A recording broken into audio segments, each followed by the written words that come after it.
Hello students, welcome back to our platform JK study. तो आज की इस वीडियो में यहाँ पे हम बात करने वाले हैं JKP border battalion crash course के टॉप इम्पॉर्टेंट 1000 एमसीक्यू सीरीज़ के पार्ट 3 में, जिसको जहाँ पे हम कवर करेंगे विद एक्स्ट्रा फैक्ट्स के साथ। तो हम जहाँ पे हमने यहाँ पे सीरीज़ स्टार्ट की थी जिसमें यहाँ पे हम 1000 जो है वो एमसीक्यू यहाँ पे करने वाले हैं, उसका जहाँ पे आज पार्ट 3 है। यानी कि आज हम जो एमसीक्यू करेंगे वो यहाँ पे हमारे होंगे 51 से लेकर यहाँ पे 75 तक। और उसके बाद यहाँ पे हम जो इससे पहले हमने जो कवर किए हैं वो यहाँ पे हम 1 से लेकर यहाँ पे 50 तक जो हमारे एमसीक्यू हैं वो यहाँ पे हम कवर कर चुके हैं। तो इस पार्ट को यहाँ पे हम विद एक्स्ट्रा फैक्ट्स के साथ हम यहाँ पे करते हुए चलेंगे। तो अगर अभी तक आपने यहाँ पे वो 2 सीरीज़ यहाँ पे नहीं देखी तो डिस्क्रिप्शन में यहाँ पे आपको लिंक मिल जाएगा, वहाँ से जाकर आप उन सीरीज़ को यहाँ पे देख सकते हैं। जहाँ फिर आपको यहाँ पे इस आई बटन पर क्लिक कर कर भी आप उन वीडियोस को यहाँ पे देख सकते हैं। तो चलिए यहाँ पे शुरू करते हैं हम आज का फर्स्ट क्वेश्चन। तो आज का जो हमारा फर्स्ट क्वेश्चन है वो यहाँ पे क्या है, तो यहाँ पे कहता है who discovered first Indus valley site Harappa. तो जहाँ पे जो फर्स्ट इंदुस वैली साइट थी हड़प्पा को, तो उसको यहाँ पे किसने डिस्कवर किया था। तो आपके सामने यहाँ पे 4 ऑप्शंस हैं, आर.डी. बैनर्जी ने, दयाराम सैनी ने, अरुल स्टेन ने, या फिर प्रोफेसर बत्रा ने। तो आपके सामने जो 4 ऑप्शन है, तो इसमें से जो राइट ऑप्शन होगा वो यहाँ पे होगा दयाराम सैनी। तो यहाँ पे दयाराम सैनी ने जो फर्स्ट इंदुस वैली साइट थी हड़प्पा उसको यहाँ पे डिस्कवर किया था। और ये यहाँ पे उसने कब डिस्कवर किया था, तो ये यहाँ पे उसने डिस्कवर किया था 1921 में। उसके साथ साथ यहाँ पे और भी इंपॉर्टेंट साइट्स आती हैं जिसमें आपकी मोहनजोदारो आती है, यहाँ पे धौलवीरा आती है, और के साथ साथ यहाँ पे आपकी कालीबंगा यहाँ पे आती है। तो ये यहाँ पे आपको सभी साइट्स का पता होना चाहिए क्योंकि ये यहाँ पे एक मोस्ट इंपॉर्टेंट क्वेश्चन यहाँ पे आपके एग्जाम के लिए यहाँ पे बन जाता है। तो चलिए हम यहाँ पे नेक्स्ट क्वेश्चन की तरफ बढ़ते हैं। तो नेक्स्ट क्वेश्चन यहाँ पे हमारा क्या कहता है, तो यहाँ पे कहता है who is called Napoleon of India. तो यहाँ पे किस यहाँ पे रूलर को जो है वो नेपोलियन ऑफ इंडिया जो है वो यहाँ पे कहा जाता था। तो आपके सामने यहाँ पे 4 ऑप्शंस हैं, चंद्रगुप्त वन को, समुद्रगुप्त को, चंद्रगुप्त टू को, या फिर सिकंदरगुप्त को। तो इसमें से जो राइट ऑप्शन होगा वो यहाँ पे होगा यहाँ पे समुद्रगुप्त। तो जो समुद्रगुप्त को नेपोलियन ऑफ इंडिया यहाँ पे कहा जाता था, तो यहाँ पे किसने यहाँ पे नेपोलियन ऑफ इंडिया कहा था समुद्रगुप्त को, तो वो यहाँ पे कहा था B.A. स्मिथ ने। तो B.A. स्मिथ ने जो है वो यहाँ पे नेपोलियन ऑफ इंडिया कहा था यहाँ पे समुद्रगुप्त को। तो बढ़ते हैं यहाँ पे हम नेक्स्ट क्वेश्चन की तरफ। तो नेक्स्ट क्वेश्चन यहाँ पे हमारा क्या कहता है, तो यहाँ पे नेक्स्ट क्वेश्चन जो है वो यहाँ पे कहता है हु फाउंड खिलजी डायनेस्टी। तो यहाँ पे खिलजी डायनेस्टी को तो किसने यहाँ पे फाउंड आउट किया था। तो आपके सामने यहाँ पे 4 ऑप्शंस हैं, अलाउद्दीन खिलजी ने, जलालुद्दीन खिलजी ने, खिज़र खान ने, या फिर सिकंदर ने। तो इसमें से जो आपका राइट ऑप्शन होगा वो यहाँ पे होगा यहाँ पे जलालुद्दीन खिलजी। तो जलालुद्दीन खिलजी जो है जो फर्स्ट रूलर थे खिलजी डायनेस्टी के, तो उन्होंने यहाँ पे खिलजी डायनेस्टी को यहाँ पे फाउंड आउट किया था। तो ये यहाँ पे जो पूरी डायनेस्टी थी ये यहाँ पे दिल्ली सल्तनत के अंडर आती थी, और इसमें जो थी खिलजी डायनेस्टी थी ये यहाँ पे तीसरी यहाँ पे इसकी सल्तनत थी। तो इसको यहाँ पे फाउंड आउट किया था जलालुद्दीन खिलजी ने। तो ये आपको यहाँ पे याद रखना है। बढ़ते हैं यहाँ पे हम नेक्स्ट क्वेश्चन की तरफ। तो नेक्स्ट क्वेश्चन यहाँ पे हमारा क्या कहता है, तो यहाँ पे कहता है हु बिल्ट बुलंद दरवाज़ा एट फतेहपुर सिकरी। तो यहाँ पे फतेहपुर सिकरी में जो बुलंद दरवाज़ा है वो यहाँ पे किस रूलर ने बनवाया है, तो वो यहाँ पे आपको पता होना चाहिए। तो आपके सामने यहाँ पे 4 ऑप्शंस हैं, जहांगीर है, हुमायूं है, अकबर है, या फिर शाहजहाँ है। तो इसमें से आपको बताना है कि इसमें से आपका यहाँ पे राइट ऑप्शन क्या होगा। तो इसमें से जो राइट ऑप्शन होगा वो यहाँ पे होगा अकबर। तो अकबर ने जो है वो यहाँ पे फतेहपुर सिकरी में बुलंद दरवाज़ा को यहाँ पे बनाया था। तो ये यहाँ पे उसने कब बनाया था, तो ये यहाँ पे उसने बनवाया था यहाँ पे 1571 में। तो 1571 में उसने जहाँ जब गुजरात पर जहाँ पे उसने अपनी विक्ट्री यहाँ पे की थी, तो उसको यहाँ पे उसको यादगार बनाने के लिए उसने यहाँ पे फतेहपुर सिकरी में बुलंद दरवाज़ा को बनाया था। तो ये मोस्ट इंपॉर्टेंट क्वेश्चन है आपके एग्जाम्स के थ्रू, तो इसको आपको यहाँ पे देख कर चलना है। और जगह पे यहाँ अगर बात करें तो यहाँ पे फतेहपुर सिकरी में और क्या क्या बनवाया था यहाँ पे अकबर ने, तो वो यहाँ पे उसने एक इबादत खाना बनाया था जो यहाँ पे किसके लिए था, जो भी यहाँ पे रिलीजियस डिस्कशन होती थी तो उसको यहाँ पे करने के लिए उसने यहाँ पे बिल्डिंग बनाई थी जिसको हम इबादत खाना भी कहते हैं। तो ये यहाँ पे उसने यहाँ पे बनाया था। तो ये यहाँ पे आपको पता होना चाहिए। बढ़ते हैं यहाँ पे हम नेक्स्ट क्वेश्चन की तरफ। तो नेक्स्ट क्वेश्चन यहाँ पे क्या कहता है, तो यहाँ पे क्वेश्चन नंबर 55 हमारे सामने है। तो वो यहाँ पे कहता है who gave the slogan do और डाई। तो यहाँ पे जो डू और डाई का स्लोगन है वो यहाँ पे किसने दिया था, यानी कि जो करो या मरो का नारा है तो वो यहाँ पे किसने दिया था। तो आपके सामने यहाँ पे 4 ऑप्शंस हैं, जवाहरलाल नेहरू ने, महात्मा गांधी ने, सुभाष चंद्र बोस ने, या फिर C.R. दास ने। तो इसमें से जो राइट ऑप्शन होगा वो यहाँ पे होगा महात्मा गांधी। तो महात्मा गांधी ने यहाँ पे डू और डाई का यहाँ पे स्लोगन दिया था, वो ये स्लोगन यहाँ पे उसने कब दिया था, तो ये यहाँ पे स्लोगन उसने 1942 में जब यहाँ पे क्वाइट इंडिया मूवमेंट जो है वो यहाँ पे स्टार्ट आउट की थी, तो उसके दौरान यहाँ पे उसने डू और डाई का यहाँ पे स्लोगन दिया था। तो ये मोस्ट इंपॉर्टेंट क्वेश्चन बन जाता है, क्योंकि स्लोगन से आपका यहाँ पे क्वेश्चन जो है वो देखने को मिलता है। तो अगर हम और बात करें तो यहाँ पे ये स्लोगन किसने दिया था, Swaraj is my birth and I shall have to it. तो ये यहाँ पे दिया था यहाँ पे बाल गंगाधर तिलक ने। तो ये यहाँ पे आपको पता होना चाहिए सभी स्लोगन्स के बारे में। तो इसको हम यहाँ पे ऑलरेडी डिटेल में पढ़ चुके हैं अपने हिस्ट्री सेक्शन में। अगर अभी तक आपने वो नहीं देखी तो आपको यहाँ पे डिस्क्रिप्शन में लिंक मिल जाएगा, वहाँ से जाकर आप यहाँ से देख सकते हैं। बढ़ते हैं यहाँ पे नेक्स्ट क्वेश्चन की तरफ। तो नेक्स्ट क्वेश्चन यहाँ पे क्या कहता है, तो यहाँ पे कहता है who establish dual system of government. तो यहाँ पे जो ड्यूल सिस्टम ऑफ गवर्नमेंट का जो सिस्टम है वो यहाँ पे किस गवर्नर जनरल ने यहाँ पे इस्टेब्लिश किया था। जो यहाँ पे ब्रिटिशर्स के गवर्नर जनरल थे, तो उनमें से यहाँ पे किसने जो है वो यहाँ पे ड्यूल सिस्टम ऑफ गवर्नमेंट का जो है वो उसको इस्टेब्लिश किया। तो आपके सामने यहाँ पे 4 ऑप्शन हैं। तो यहाँ पे बेरन हेस्टिंग है, फिर लॉर्ड कॉर्नवालिस है, फिर जहाँ पे लॉर्ड मिंटो आते हैं, फिर जहाँ पे आते हैं विलियम बेंटिक। तो इसमें से जो राइट ऑप्शन होगा वो यहाँ पे होगा बेरन हेस्टिंग। तो बेरन हेस्टिंग ने यहाँ पे 1778 के दौरान जहाँ पे ड्यूल सिस्टम ऑफ गवर्नमेंट को यहाँ पे इस्टेब्लिश जो है वो यहाँ पे किया था। तो यहाँ पे अगर हम और बात करते हैं तो यहाँ पे लॉर्ड कॉर्नवालिस ने क्या किया था, तो लॉर्ड कॉर्नवालिस ने यहाँ पे परमानेंट सिस्टम ऑफ जो बंगाल है उसको यहाँ पे किया था, और इसको यहाँ पे फादर ऑफ किसका कहते हैं, तो ये आपको यहाँ पे कमेंट सेक्शन में बताना है। बढ़ते हैं यहाँ पे हम नेक्स्ट क्वेश्चन की तरफ। तो नेक्स्ट क्वेश्चन यहाँ पे हमारा क्या कहता है, तो क्वेश्चन नंबर 57 हमारे सामने है, which planet is known as evening star. तो यहाँ पे किस प्लैनेट को जो है वो यहाँ पे इवनिंग स्टार भी कहा जाता है। तो आपके सामने यहाँ पे 4 ऑप्शन हैं, मरकरी है, वीनस है, मार्स है या फिर अर्थ है। तो इसमें से जो आपका राइट ऑप्शन होगा वो यहाँ पे होगा वीनस। तो वीनस को यहाँ पे इवनिंग स्टार जो है वो भी यहाँ पे कहते हैं। अगर हम और बात करें तो मॉर्निंग स्टार जो है वो यहाँ पे किसे कहते हैं, तो मॉर्निंग स्टार भी जो है वो भी यहाँ पे वीनस को ही कहते हैं। अगर हम और बात करें तो ब्राइटेस्ट जो प्लैनेट है वो यहाँ पे किसके कहते हैं, तो ब्राइटेस्ट प्लैनेट भी हम यहाँ पे वीनस को ही कहते हैं। फिर अगर हम यहाँ पे बात करें रेड प्लैनेट की, तो वो यहाँ पे किसे कहते हैं, तो रेड प्लैनेट जो है वो कहते हैं यहाँ पे मार्स को। तो ये यहाँ पे आपको सब पता होना चाहिए अपने सोलर सिस्टम के बारे में। तो ये हम यहाँ पे जियोग्राफी सेक्शन के अंदर इसको डिटेल में पढ़ने वाले हैं, तो इसको हम वहाँ पे पूरी डिटेल के साथ पढ़ते हुए चलेंगे। तो बढ़ते हैं यहाँ पे हम नेक्स्ट क्वेश्चन की तरफ। तो नेक्स्ट क्वेश्चन यहाँ पे हमारा क्या कहता है, तो क्वेश्चन नंबर 58 आपके सामने है। तो यहाँ पे कहता है in which layer of earth atmosphere radio communication possible. तो यहाँ पे जो अर्थ एटमॉस्फेयर की कौन सी लेयर में जो है वो यहाँ पे जो रेडियो कम्युनिकेशन है वो यहाँ पे पॉसिबल होती है। तो आपके सामने 4 ऑप्शन है, थर्मोस्फेयर है, स्ट्रेटोस्फेयर है, एक्सोस्फेयर है या फिर आइनोस्फेयर है। तो इसमें से आपको बताना है कि कौन सी लेयर में जो है वो यहाँ पे रेडियो कम्युनिकेशन जो है वो पॉसिबल है। तो इसमें से जो राइट ऑप्शन आएगा वो यहाँ पे आएगा आइनोस्फेयर। तो आइनोस्फेयर में जो है वो रेडियो कम्युनिकेशन पॉसिबल होती है। और अगर हम बात करें तो यहाँ पे ये ऐसा भी क्वेश्चन आता है कि कौन सी लेयर में जो है वो जहाँ पे ओजोन लेयर भी आती है। तो वो जहाँ पे आती है हमारी स्ट्रेटोस्फेयर में। तो स्ट्रेटोस्फेयर में भी यहाँ पे जो है वो ओजोन लेयर होती है। तो ये यहाँ पे आपको पता होना चाहिए। उसके बाद यहाँ पे बढ़ते हैं हम नेक्स्ट क्वेश्चन की तरफ। तो नेक्स्ट क्वेश्चन यहाँ पे हमारे सामने है। तो यहाँ पे कहता है which of the following country is leading producer of T. तो यहाँ पे कौन सी जो कंट्री है वो यहाँ पे लीड करती है for the producing of T, यानी चाय की जो पैदावार है उसको यहाँ पे लीड करने में यहाँ पे कौन सी कंट्री जो है वो टॉप पर आती है। तो आपके सामने यहाँ पे 4 ऑप्शन है, ब्राज़ील आएगा, चाइना आएगा, भारत आएगा या फिर गाना आएगा। तो इसमें से जो राइट ऑप्शन होगा वो यहाँ पे होगा चाइना। तो यहाँ पे जो चाइना है वो यहाँ पे फर्स्ट नंबर पर आता है टी को यहाँ पे प्रोड्यूस करने में। अगर हम बात करें ब्राज़ील की बात करते हैं तो ब्राज़ील यहाँ पे किस प्रोड्यूसिंग में यहाँ पे फर्स्ट पर आता है, तो वो यहाँ पे आता है कॉफ़ी में। तो कॉफ़ी में यहाँ पे जो है वो ब्राज़ील टॉप पर आता है। भारत यहाँ पे किस को यहाँ पे प्रोड्यूस करने में टॉप पर आता है, तो वो यहाँ पे आता है कॉटन को। तो ये यहाँ पे आपको पता होना चाहिए। अगर हम गाना की बात करते हैं तो गाना किस में आता है, तो गाना आता है यहाँ पे कोकोआ पे। तो ये यहाँ पे आपको पूछे जा सकते हैं, ये यहाँ पे सब आपको यहाँ पे पता होना चाहिए। बढ़ते हैं यहाँ पे हम नेक्स्ट क्वेश्चन की तरफ। तो नेक्स्ट क्वेश्चन यहाँ पे क्या कहता है, तो यहाँ पे नेक्स्ट क्वेश्चन कहता है विच रिवर इज़ कॉल्ड सारो ऑफ बिहार। तो यहाँ पे कौन सी नदी को जो है वो यहाँ पे सारो ऑफ बिहार कहा जाता है। तो आपके सामने यहाँ पे 4 ऑप्शन हैं, महानदी है, कोसी है, दामोदर है या फिर लूनी है। तो इसमें आपको बताना है। तो इसमें जो राइट ऑप्शन होगा वो जहाँ पे होगा कौन सी, तो यहाँ पे होगा कोसी।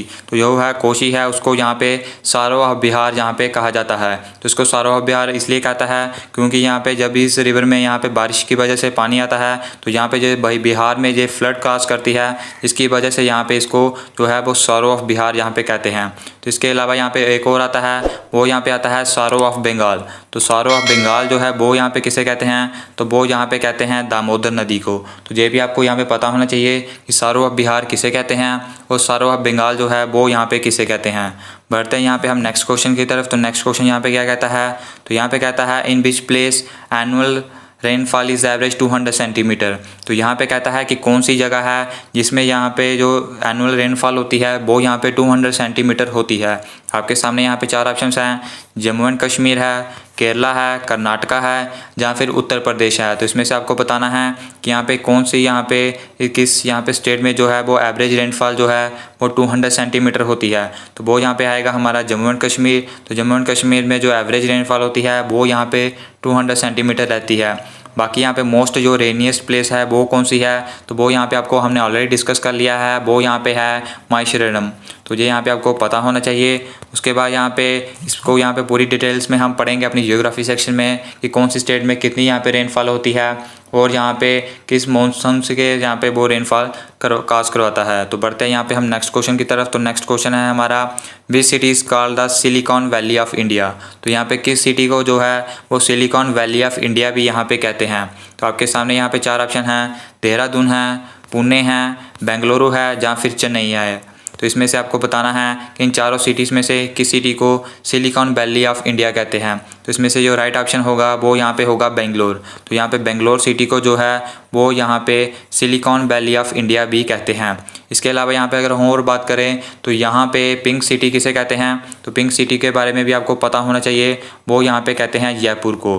तो ये यहाँ पे सभी क्वेश्चंस आपके लिए इंपॉर्टेंट हैं, तो इसको कभी मिस आउट नहीं करना। तो ये यहाँ पे आपके लिए इंपॉर्टेंट जो है वो रहने वाले हैं। बढ़ते हैं यहाँ पे हम नेक्स्ट क्वेश्चन की तरफ। तो नेक्स्ट क्वेश्चन हमारा कहता है when was constitution assembly formed. तो जो यहाँ पे हमारा कॉन्स्टिट्यूशन बना था तो उसको यहाँ पे एक असेंबली ने बनाया था जिसे हम कॉन्स्टिट्यूशन असेंबली कहते हैं। तो वो कॉन्स्टिट्यूशन असेंबली जो है वो कब बनाई गई थी, तो उसके आपको बताना है।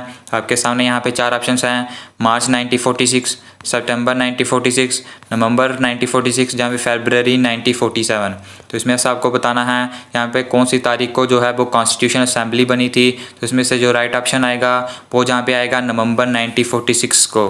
तो यहाँ पे 5 नवंबर 1946 को जो है वो यहाँ पे फर्स्ट जो है यहाँ पे कॉन्स्टिट्यूशन असेंबली जो है वो बनी थी। तो इसकी जो दिसंबर में थी वो फर्स्ट मीटिंग भी यहाँ पे करवाई गई थी। तो ये यहाँ पे हम पॉलिटी सेक्शन में इसको फुल डिटेल में यहाँ पे डिस्कस करते हुए चलेंगे। तो यहाँ पे बढ़ते हैं हम नेक्स्ट क्वेश्चन की तरफ। तो नेक्स्ट क्वेश्चन यहाँ पे क्या कहता है, तो यहाँ पे कहता है which article is related to the right to education.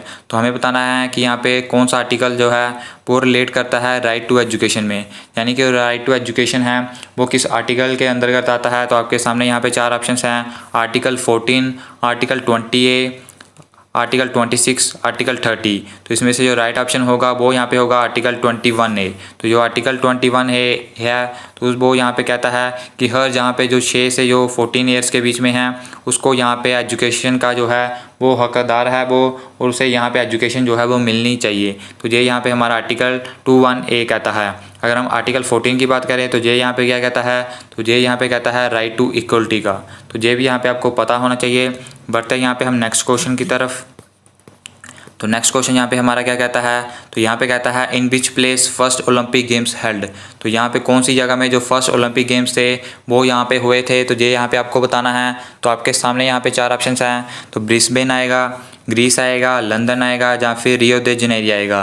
तो इसमें यहाँ पे आपको बताना है कि कौन सी जगह में जो फर्स्ट जो ओलंपिक गेम्स हैं वो यहाँ पे हुए थे। तो इसमें जो राइट ऑप्शन होगा वो यहाँ पे होगा ग्रीस में। तो यहाँ पे ग्रीस के जो एथेंस शहर है वहाँ पे यहाँ पे फर्स्ट ओलंपिक्स हुए थे और ये हुए थे यहाँ पे 1896 में। तो ये यहाँ पे आपको पता होना चाहिए। This is the most important question है, तो ये आपको यहाँ पे पता होना चाहिए।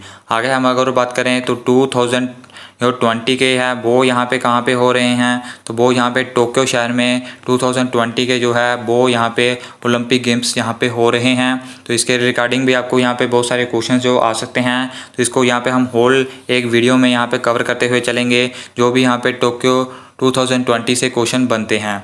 बढ़ते हैं हम नेक्स्ट क्वेश्चन की तरफ। तो नेक्स्ट क्वेश्चन यहाँ पे क्या कहता है, तो यहाँ पे कहता है which country host 2020 FIFA world cup. तो यहाँ पे 2022 में जो फीफा वर्ल्ड कप है वो यहाँ पे कौन सी कंट्री जो है वो होस्ट करने वाली है। तो आपके यहाँ पे ऑप्शन है ब्राज़ील है, टोक्यो है, अर्जेंटीना है, या फिर कतर है। तो इसमें से आपको यहाँ पे बताना है कि इसमें जो राइट ऑप्शन है वो यहाँ पे क्या होगा। तो इसमें से जो राइट ऑप्शन आएगा वो यहाँ पे आएगा कतर का। तो जो कतर में है वो यहाँ पे 2022 का फीफा वर्ल्ड कप जो है वो होस्ट करने वाला है। तो ये आपको यहाँ पे पता होना चाहिए। इसके अलावा आपको यहाँ पे ये भी पता होना चाहिए कि 2018 का यहाँ पे वर्ल्ड कप कहाँ हुआ था, 2014 का यहाँ पे कहाँ हुआ था। तो 2018 का कहाँ पे हुआ था ये आपको यहाँ पे कमेंट सेक्शन में यहाँ पे बताना है। बढ़ते हैं यहाँ पे हम नेक्स्ट क्वेश्चन की तरफ। तो नेक्स्ट क्वेश्चन यहाँ पे क्या कहता है, तो यहाँ पे कहता है Deepika Kumari related to which sport. तो यहाँ पे जो भारत की दीपिका कुमारी है वो यहाँ पे आपको बताना है कि वो कौन से खेल से संबंधित है। तो आपके सामने यहाँ पे 4 ऑप्शंस हैं, रेसलिंग है, वेट लिफ्टिंग है, आर्चरी है, या फिर बैडमिंटन है। तो इन 4 ऑप्शन में से यहाँ पे कौन सा ऑप्शन यहाँ पे करेक्ट होगा, तो वो यहाँ पे सही ऑप्शन है वो यहाँ पे है आर्चरी। तो जो दीपिका कुमारी है वो यहाँ पे आर्चरी से जो है वो रिलेटेड है, यानी आर्चरी खेल की वो यहाँ पे खिलाड़ी है। और वो यहाँ पे इस वक्त जो है वो वर्ल्ड की जो है वो नंबर 1 यहाँ पे प्लेयर है। हालांकि वो यहाँ पे ओलंपिक गेम्स में मेडल नहीं जीत पाए, लेकिन इस समय वो यहाँ पे वर्ल्ड की जो है वो नंबर 1 प्लेयर जो है चल रही है। बढ़ते हैं यहाँ पे हम नेक्स्ट क्वेश्चन की तरफ। तो नेक्स्ट क्वेश्चन यहाँ पे क्या कहता है, तो यहाँ पे कहता है where is Indian military academy situated. तो यहाँ पे जो भी आपको ऑप्शन दिए गए हैं इसमें आपको बताना है कि जो भारत की इंडियन मिलिट्री एकेडमी है वो कहाँ पर है। तो आपके सामने ऑप्शन है बेंगलोर है, पुणे है, देहरादून है, या फिर दार्जिलिंग है। तो इसमें से आपको बताना है कि ऑप्शन कौन सा यहाँ पे राइट होने वाला है। तो इसमें से जो राइट ऑप्शन आएगा वो यहाँ पे आएगा देहरादून। तो यहाँ पे देहरादून में जो भारत की आईएम में, इसको यहाँ पे आईएम में ज़्यादातर बोलते हैं, तो भारत की मिलिट्री एकेडमी जो है वो यहाँ पे देहरादून में है। तो ये यहाँ पे JKSSB के क्लास 4th के एग्ज़ाम में भी ये यहाँ पे सेम टू सेम यहाँ पे क्वेश्चंस आया था। तो ये यहाँ पे क्वेश्चंस मोस्ट इंपॉर्टेंट है, इसको यहाँ पे आपको करते हुए जाना है। बढ़ते हैं यहाँ पे नेक्स्ट क्वेश्चन की तरफ। तो नेक्स्ट क्वेश्चन यहाँ पे क्या कहता है, तो नेक्स्ट क्वेश्चन कहता है who is the attorney general of India. तो भारत के जो अटॉर्नी जनरल है वो यहाँ पे कौन है, तो ये यहाँ पे आपको बताना है। तो इसमें आपके ऑप्शन हैं तुषार मेहता, सुब्रमण्यन, के वेणुगोपाल और या फिर बिपिन रावत। तो इसमें से आपको बताना है कि जो भारत के अटॉर्नी जनरल है वो यहाँ पे कौन है। तो इसमें से जो राइट ऑप्शन आएगा वो यहाँ पे आएगा के वेणुगोपाल। तो के वेणुगोपाल इस वक्त यहाँ पे भारत के अटॉर्नी जनरल जो है वो जहाँ पे चल रहे हैं। अगर हम और बात करते हैं तो अटॉर्नी जनरल किस आर्टिकल के अंदर आता है, तो वो यहाँ पे आता है आर्टिकल 76 के अंदर। अगर हम और बात करें तो तुषार मेहता कौन है इस वक्त, तो तुषार मेहता जो है वो यहाँ पे सोलिसिटर जो है वो यहाँ पे जनरल है। तो ये यहाँ पे एक अटॉर्नी जनरल होता है, एक सोलिसिटर जनरल होता है। तो ये यहाँ पे तुषार मेहता वो हैं। और अगर हम बात करें तो सुब्रमण्यन कौन है, तो सुब्रमण्यन जहाँ पे चीफ सेक्रेटरी हैं, वेणुगोपाल हमारे अटॉर्नी जनरल आ गए, बिपिन रावत जो है वो हमारे यहाँ पे CDS हैं। तो ये आपको सभी के बारे में यहाँ पे पता होना चाहिए। तो विद एक्स्ट्रा फैक्ट्स के साथ हम इन सब क्वेश्चंस को यहाँ पे करते हुए चल रहे हैं। बढ़ते हैं यहाँ पे हम नेक्स्ट क्वेश्चन की तरफ। तो नेक्स्ट क्वेश्चन यहाँ पे क्या कहता है, तो यहाँ पे कहता है what is the capital of Andaman and Nicobar. तो यहाँ पे अंडमान एंड निकोबार की यहाँ पे कैपिटल कौन सी है, तो यहाँ पे आपको बताना है। तो आपके ऑप्शन है यहाँ पे पौंडीचेरी है, पोर्ट ब्लेयर है, ग्रेट अंडमान है, या फिर कन्याकुमारी है। तो इसमें से आपको यहाँ पे बताना है इसमें से जो राइट ऑप्शन है वो यहाँ पे कौन सा यहाँ पे रहने वाला है। तो इसमें से जो राइट ऑप्शन आएगा वो यहाँ पे आएगा पोर्ट ब्लेयर का। तो पोर्ट ब्लेयर जो है वो यहाँ पे अंडमान एंड निकोबार की क्या है, कैपिटल है। बढ़ते हैं यहाँ पे नेक्स्ट क्वेश्चन की तरफ। तो नेक्स्ट क्वेश्चन यहाँ पे क्या कहता है, तो यहाँ पे कहता है हु बिल्ड शालीमार बाग इन कश्मीर। तो यहाँ पे कहता है कि किसने जो है कश्मीर में जो है वो शालीमार बाग जो है वो बनवाया था। तो आपके ऑप्शन है यहाँ पे आसिफ खान है, अकबर है, जहांगीर है, या फिर मियाँ सिंह है। तो इसमें से आपको बताना है कि किसने जो है वो यहाँ पे कश्मीर में शालीमार बाग को बनाया था। तो इसमें से जो राइट ऑप्शन आएगा वो यहाँ पे आएगा जहांगीर। तो जहांगीर ने यहाँ पे शालीमार बाग को यहाँ पे बनाया था। तो आसिफ खान ने क्या बनवाया था, तो आसिफ खान ने यहाँ पे बनाया था निशांत बाग को। तो ये भी यहाँ पे आपको पता होना चाहिए। बढ़ते हैं यहाँ पे नेक्स्ट क्वेश्चन की तरफ। तो नेक्स्ट क्वेश्चन यहाँ पे क्या कहता है, तो यहाँ पे कहता है who is known as the father of Kashmiri ghazals. तो यहाँ पे किसको यहाँ पे फादर कहा जाता है ऑफ द कश्मीरी गज़ल्स का। तो ये यहाँ पे आपको बताना है। तो आपके ऑप्शन है यहाँ पे मकबूल शाह, रसूल मीर, रूपा भवानी, या फिर हब्बा खातून। तो इसमें से आपको बताना है कि जो कश्मीर गज़ल्स के फादर यहाँ पे कौन है। तो इसमें से जो राइट ऑप्शन आएगा वो यहाँ पे आएगा रसूल मीर। तो रसूल मीर जो है वो फादर ऑफ कश्मीरी गज़ल्स हैं। इसके अलावा अगर हम और बात करें तो यहाँ पे जो हब्बा खातून है वो इम्पॉर्टेंट क्वेश्चन यहाँ पे इम्पॉर्टेंट यहाँ पे पर्सनालिटी है, उससे रिगार्डिंग जो क्वेश्चन बनता है वो यहाँ पे होता है कि हब्बा खातून को यहाँ पे क्या कहा जाता है कश्मीर की। तो वो यहाँ पे कहा जाता है नाइटिंगेल। तो ये यहाँ पे आपको पता होना चाहिए कि हब्बा खातून को नाइटिंगेल ऑफ कश्मीर भी कहा जाता है। बढ़ते हैं यहाँ पे नेक्स्ट क्वेश्चन की तरफ। तो नेक्स्ट क्वेश्चन यहाँ पे क्या कहता है, तो यहाँ पे कहता है what is the electrical resistance of the insulators. तो यहाँ पे कहता है जो इंसुलेटर्स होते हैं उनका जो इलेक्ट्रिक रेजिस्टेंस है वो यहाँ पे क्या होता है। तो आपके सामने 4 ऑप्शन है, हाई है, लो है, ज़ीरो है या फिर इन्फिनिटली हाई है। तो इसमें से आपको बताना है कि यहाँ पे कौन सा ऑप्शन जो है वो राइट होगा। तो इसमें से जो ऑप्शन राइट होगा वो यहाँ पे होगा फोर्थ ऑप्शन। तो जो है यहाँ पे इलेक्ट्रिक रेजिस्टेंस जो इंसुलेटर का होता है वो यहाँ पे इन्फिनिटली हाई होता है। तो हालांकि इंसुलेटर्स क्या होते हैं, रेजिस्टेंस क्या होता है, तो यहाँ पे ये क्यों इन्फिनिटली हाई होता है, ये सबको हम डिटेल में डिस्कस करेंगे अपनी साइंस सेक्शन में, जो यहाँ पे हमारी जल्द ही यहाँ पे शुरू होने वाली है। बढ़ते हैं यहाँ पे हम नेक्स्ट क्वेश्चन की तरफ। तो नेक्स्ट क्वेश्चन यहाँ पे क्या कहता है, तो यहाँ पे कहता है what is the main constituent of LPG. तो यहाँ पे एलपीजी जो गैस होती है उसका यहाँ पे मेन कॉन्स्टिट्यूट जो है वो यहाँ पे कौन सा होता है। तो ये यहाँ पे आपको बताना है। तो इसमें से जो राइट ऑप्शन वो क्या आएगा वो यहाँ पे आपको बताना है। तो इसका जो ऑप्शन है, जो आंसर है वो आपको कमेंट सेक्शन में बताना है। तो क्वेश्चन नंबर जो 74 है जो आपके लिए होमवर्क है, इसमें आपको बताना है कि जो राइट ऑप्शन है वो यहाँ पे क्या होगा। बाकी एलपीजी की फुल फॉर्म क्या होती है वो आपको पता होना चाहिए। वो होती है यहाँ पे लिक्विफाइड पेट्रोलियम गैस। तो ये यहाँ पे आपको पता होना चाहिए, लिक्विफाइड पेट्रोलियम गैस जो है वो एलपीजी की यहाँ पे फुल फॉर्म होती है। तो बढ़ते हैं यहाँ पे हम नेक्स्ट क्वेश्चन की तरफ। तो नेक्स्ट क्वेश्चन यहाँ पे क्या कहता है, तो यहाँ पे कहता है which blood group is a universal recipient. तो यहाँ पे कौन सा जो ब्लड ग्रुप है वो यूनिवर्सल रेसिपिएंट है, यानी वो कोई भी यहाँ पे ब्लड ग्रुप हो उसको एक्सेप्ट यहाँ पे कर लेता है। तो यहाँ पे आपके ऑप्शंस हैं A blood group, A B blood group, O blood group या फिर बी ब्लड ग्रुप। तो इसमें से जो राइट ऑप्शन होगा वो यहाँ पे होगा ए बी ब्लड ग्रुप। तो जो ए बी ब्लड ग्रुप है वो यहाँ पे यूनिवर्सल रेसिपिएंट है, यानी कि वो हर किसी ब्लड ग्रुप को यहाँ पे रिसीव कर लेता है। तो अगर हम और बात करें तो यूनिवर्सल जो है वो डोनर जहाँ पे ब्लड ग्रुप कौन सा है, तो वो यहाँ पे आएगा हमारा ब्लड ग्रुप ओ। तो ओ ब्लड ग्रुप जो है वो यहाँ पे यूनिवर्सल डोनर में आ जाता है, वो यूनिवर्सल रेसिपिएंट में आ जाता है ब्लड ग्रुप ए बी। तो यहाँ पे दोस्तों ये थे आज के हमारे यहाँ पे टॉप 25 क्वेश्चंस, जो यहाँ पे हमारी 1000 की सीरीज़ चल रही है, टॉप 1000 की MCQ सीरीज़ चल रही है। तो उसके यहाँ पे आज के हमारे ये यहाँ 51 से लेकर 75 तक के टॉप क्वेश्चंस थे। तो इन क्वेश्चंस में से आपके कितने क्वेश्चंस ठीक हुए ये भी आपको यहाँ पे कमेंट सेक्शन में बताना है। बाकी आपका जो भी होमवर्क दिया है वो भी यहाँ पे आपको कमेंट सेक्शन में यहाँ पे कमेंट करना है। तो यहाँ पे इसकी PDF आप इसकी PDF यहाँ पे कैसे ले सकते हैं, तो ये यहाँ पे आपको यहाँ पे नेक्स्ट पार्ट में यहाँ पे बता दिया जाएगा। बाकी अगर अभी तक आपने यहाँ पे पिछली सीरीज़ को नहीं देखा तो वो सीरीज़ आप यहाँ पे ज़रूर देखें, और साथ ही साथ इस वीडियो को ज़्यादा से ज़्यादा यहाँ पे शेयर और लाइक करें। अगर आप चाहते हैं ये यहाँ पे सीरीज़ जो है वो कंटिन्यू रहे, तो इस वीडियो पे यहाँ पे एटलीस्ट 150 लाइक्स का हम टारगेट लेकर चल रहे हैं। तो ये आपको यहाँ पे करने हैं और इस चैनल को ज़्यादा से ज़्यादा शेयर करने हैं। और एक बार फिर आपको यहाँ पे बता दें कि स्टाफ यहाँ पे 1000 MCQ सीरीज़ में आपके 30 क्वेश्चन जो है वो गारंटी के साथ आपको एग्ज़ाम में यहाँ पे देखने को मिलेंगे। तो इस सीरीज़ को कभी भी यहाँ पे स्किप आउट नहीं करना। तो दोस्तों फिलहाल इस वीडियो में इतना ही, मिलेंगे हम आपको नेक्स्ट वीडियो में।